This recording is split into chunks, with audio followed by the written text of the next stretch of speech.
স্থানীয় সরকার, পল্লী উন্নয়ন ও সমবায় মন্ত্রণালয় এবং যুব ও ক্রীড়া মন্ত্রণালয়ের দায়িত্বে থাকা উপদেষ্টা আসিফ মাহমুদ সজীব ভুঁইয়া তার বাবা বিল্লাল হোসেনের ঠিকাদারি লাইসেন্স নেওয়ার ঘটনায় দেশবাসীর কাছে ক্ষমা প্রার্থনা করেছেন।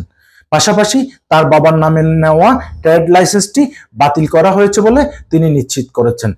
তার ব্যক্তিগত ভেরিফাইড ফেসবুক পেজে দেওয়া একটি পোস্টের মাধ্যমে তিনি বিষয়টি নিশ্চিত করেছেন।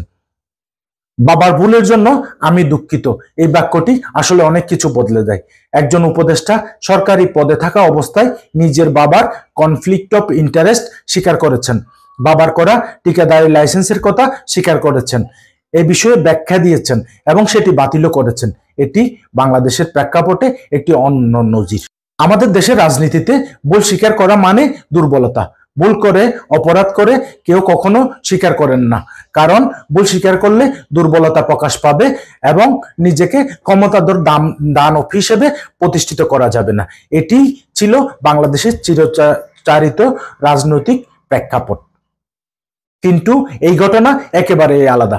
ইচ্ছাই হোক বা অনিচ্ছাই হোক, ভুল হতেই পারে, তবে তা স্বীকার করা নিঃসন্দেহে সাহসের কাজ। এমন দৃষ্টান্ত কি আমরা বাংলাদেশে সচরাচর দেখি? বিরল হলেও এটা আমাদের জন্য আশার আলো। ধন্যবাদ স্থানীয় সরকার, পল্লী উন্নয়ন, সমবায় ও যুব ক্রীড়া মন্ত্রণালয়ের দায়িত্বে থাকা উপদেষ্টা আসিফ মাহমুদ সজীব ভুঁইয়া। আপনার স্বচ্ছতা, দায়িত্ববোধ অনেকের জন্য হতে পারে শিক্ষণীয়। এই ঘটনার বিষয়ে আলাদা করে একজনের নাম বলতে হয়। তিনি হচ্ছেন আল জাজিরার সাংবাদিক জুলকার নাইন সাইর স্বামী ভাই। তিনি তথ্যটা যাচাই করেছেন, সাহসের সঙ্গে এই গুরুত্বপূর্ণ বিষয়টি সবার সামনে এনেছেন। তিনি সাংবাদিকতা কেবল খবর দেওয়ার কাজ নয়, জবাবদিহিতার পথে প্রথম আলো ফুট ফেলাটাও একজন সাংবাদিকের দায়িত্ব।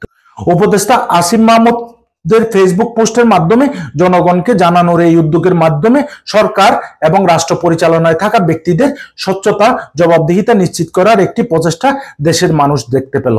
এই ধরনের শিষ্টাচার বাংলাদেশের জনগণ কখনো দেখতে পেয়েছে কি, অথবা আদৌ পেয়েছে কিনা আমার জানা নেই। প্রিয় দর্শক, আপনাদের কারো জানা থাকলে কমেন্টসে জানানোর অনুরোধ করছি। ক্ষমতা পেয়ে নিজেকে দানব হিসেবে কেউ প্রতিষ্ঠিত না করুক।